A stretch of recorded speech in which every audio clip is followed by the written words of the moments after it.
एक भाई फुटबॉल का प्लेयर था, एक बिना जूते नहीं चलन दे, कोशिश कंपनी का तोड़ दे। घर क्या सोचा बहन चौदह नाश करा, महंगे महंगे जूते पर साहिबन का जूता बनवा दिया स्टील का।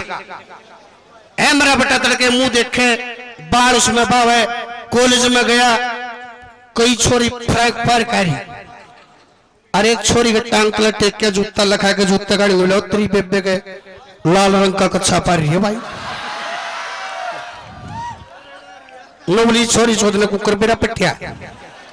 अगले दिन वहां बदली आई, मलन का तो एक कपड़ा मारे कॉलेज में से टांगा बेचारा टेक के बिला तो काला छीटाड़ा है।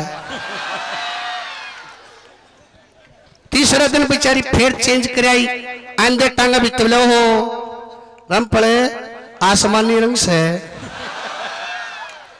चौथे दिन डेट का भी देखो कुकर बता कि मैं पैरी कहीं जाती। इब जी सिवा गई और टांगा बेचारा जूता टेका, बोले अरे नाश हो गया। बोले अरे क्या हो गया? बोला बहन जो स्टील में भी त्रेड आ गई रहे। आइए आपके बीच में आगम तो हेलो